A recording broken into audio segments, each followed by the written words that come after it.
علیکم دوستو، خاتم النبیین کی آخری قسط میں میں آپ کا دوست اسد آوان۔ ایسا لگتا تھا جیسے وحی کا انحصار واقعات پر ہوتا تھا، لیکن ایسا بھی لگتا تھا کہ واقعات کے انتظار میں تھے تاکہ عظیم الفاظ ظاہر ہوں۔ تاہم یہ یقینی طور پر ان میں سے کوئی نہیں تھا، بلکہ اس نے خدا کی کامل لافانی اور خود مختار ہونے کی صلاحیت کو ظاہر کیا، اور اس کی یہ صلاحیت کہ وہ ماضی، حال اور مستقبل میں موجود ہو سکتا ہے قرآن پاک پہلے ہی اللہ تعالیٰ کی عالم میں لکھا جا چکا تھا۔ الفاظ صرف مناسب لمحات کے انتظار میں تھے تاکہ ہم انسانوں کے لیے ظاہر ہوں۔ یہ لافانی الفاظ تھے جو تمام زمانوں اور عمروں میں اپنی صحت برقرار رکھنے کے لیے تھے۔ جبکہ مدینہ میں معاملات مثبت طور پر آگے بڑھ رہے تھے، مکہ میں منصوبے اور سازشیں جاری تھیں۔ بت پرست اس بات کو قبول کرنے کے لیے تیار نہیں تھے کہ ان کے نبی محمد صلی اللہ علیہ وآلہ وسلم کے خلاف قتل کی سازش ناکام ہوئی، اور ان کی کامیاب ہجرت جو وہ مکہ میں مسلمانوں کے خلاف حاصل نہیں کر سکے، وہ اب اس مضبوط عزم کے ساتھ پورا کرنے کی کوشش میں تھے۔ اسلام کے پیروکاروں کی تعداد بڑھتی گئی، مدینہ کے شہر کی شہرت میں اضافہ ہوا، اور بت پرستوں نے اپنی طاقت کو کم ہوتا ہوا دیکھا۔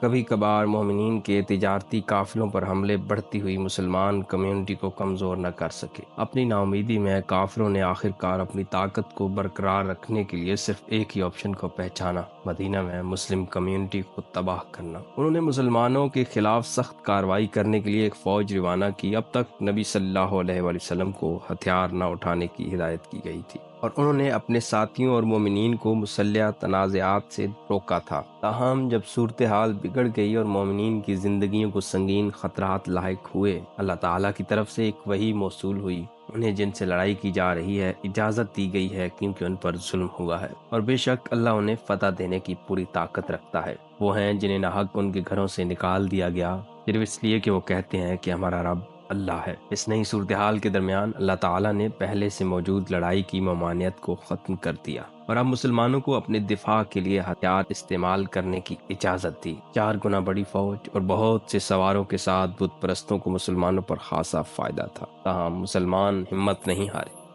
جب دونوں فوجیں بدر میں آمنے سامنے ہوئیں تو جنگ شروع ہوئی۔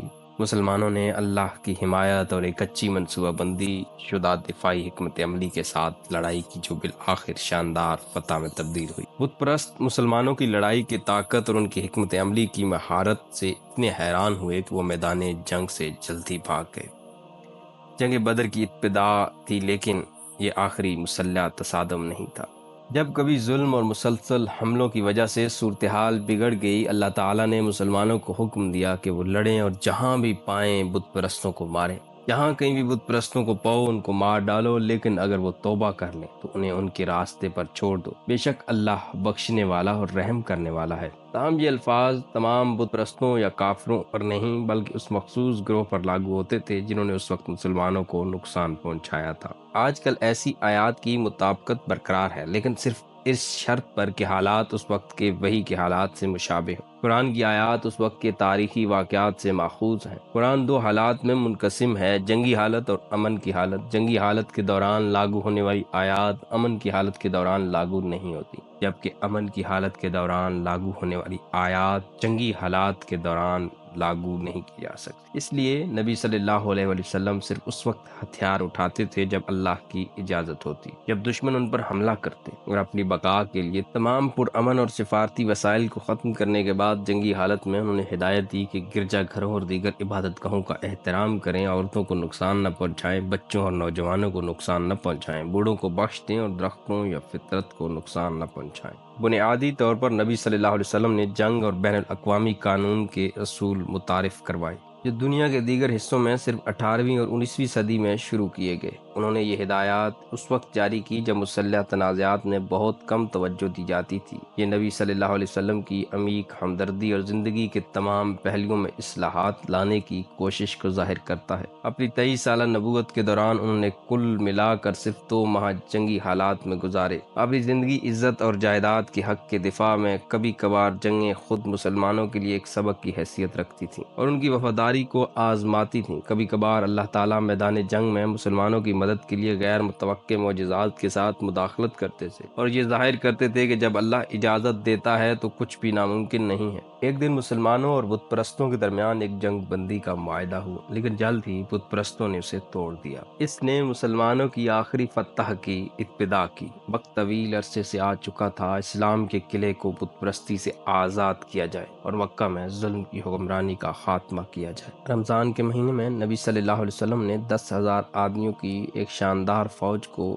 روانہ کیا اور مکہ کے مقدس شہر میں داخل ہوئے۔ مکہ مسلمانوں کے ذریعے بغیر کسی مزاحمت کے فتح ہو گیا۔ نبی صلی اللہ علیہ وسلم نے خود کعبہ میں داخل ہو کر اپنی چھڑی سے بتوں کو مارا۔ انہوں نے اللہ کے بھیجے ہوئے الفاظ ادا کیے، حق آ گیا اور باطل چلا گیا، بے شک باطل ہمیشہ مٹنے کے لیے ہے۔ آپ کی چھڑی کے ایک ہلکے سے دھکے سے بت ایسے گر گئے جیسے وہ آخرکار ٹوٹنے کے لیے انتظار کر رہے تھے۔ لیکن صرف بت ہی نہیں گرے، ہر توہم پرستی، جھوٹ، برائی اور ظالم گر گیا۔ اس دن ناانصافی ختم ہو گئی۔ اللہ تعالیٰ نے اپنے آخری نبی محمد صلی اللہ علیہ وآلہ وسلم کے ذریعے دین کو تمام لوگوں کے لیے مکمل اور کامل کر دیا۔ یہ وہی خدا ہے جس نے آدم علیہ السلام، نوح علیہ السلام، ابراہیم علیہ السلام، موسیٰ علیہ السلام اور عیسیٰ علیہ السلام کو وحی کی۔ اللہ کا نام پہلی بار قرآن میں ظاہر نہیں ہوا، یہاں تک کہ پرانے عہد نامے کی بائبل، تاناخ اور تورات میں اللہ تعالیٰ کو ایلو کے نام سے پکارا گیا ہے، ایک لافانی نام جو مختلف سامی زبانوں میں تھوڑی تبدیلیوں کے ساتھ ظاہر ہوتا ہے۔ انسانیت کے لیے حتمی مذہب اسلام تھا اور حتمی کتاب قرآن پاک تھی، جسے تمام پچھلی کتب کی جگہ لینی تھی۔ پچھلی کتب کو مختلف انبیاء علیہ السلام کی وفات کے بعد لوگوں نے تبدیل اور مسخ کر دیا تھا۔ دوسری طرف قرآن پاک بغیر کسی تبدیلی کے ایک واضح رہنما ہے اور قدیم بگڑی ہوئی کتب کی پیچیدگیوں سے نکلنے کا راستہ فراہم کرتا ہے۔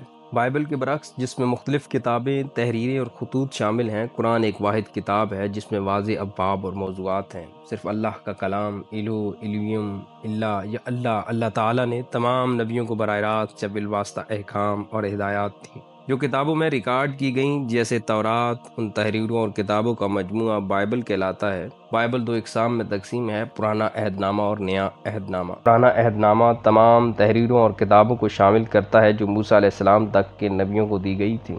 یہ وقت کے ساتھ تبدیل اور مسخ ہو گئیں۔ اسی وجہ سے اللہ تعالیٰ نے عیسیٰ علیہ السلام کو نبی مقرر کیا۔ عیسیٰ علیہ السلام کو بھی احکام ملے، یہ بھی کتاب کی تشکیل کے لیے کافی وسیع نہ تھے۔ ان کا کام زیادہ تر یہود کو خبردار کرنا اور تورات کے احکام کو بحال کرنا تھا، جنہیں وہ مزید نہیں مانتے تھے اور اپنی ضروریات کے مطابق تبدیل کر چکے تھے۔ اگرچہ عیسیٰ علیہ السلام نے ایک مکمل نیا مذہب قائم نہیں کیا، لیکن ان کے نام پر نئی تحریریں لکھی گئیں اور ان کے 70 سال بعد ایک نیا مذہب شکل اختیار کرنے لگا۔ اس نے بتدریج عیسائیت کی تشکیل کی جیسا کہ ہم آج اسے جانتے ہیں۔ پول، میتھیو، مارک اور لوک اور جان نے وہ متن اور آیات لکھی جو ان کے نام پر ہیں اور اب بائبل کے نئے عہد نامے کے طور پر جانے جاتے ہیں۔ مسیح جیسی اصطلاحات کے ساتھ ساتھ سلیس کی سمجھ، یہ عقیدہ کہ عیسیٰ اللہ کے بیٹے ہیں اور بہت سے دیگر تصورات عیسیٰ علیہ السلام کے بعد کئی دہائیوں اور صدیوں بعد ظاہر ہوئے۔ ان تمام اصطلاحات اور پہلوؤں کا سراغ عیسیٰ علیہ السلام کی تعلیمات یا ان کے لیے الہی احکام سے نہیں ملتا۔ عیسیٰ علیہ السلام نے ایک مذہب عیسائیت نہیں لایا، نہ ہی انہوں نے خود کو مسیح کہا اور ان کے پیروکاروں کو انہوں نے عیسائی نہیں کہا۔ عیسائیت وقت کے ساتھ عیسیٰ علیہ السلام کے بعد تشکیل پائی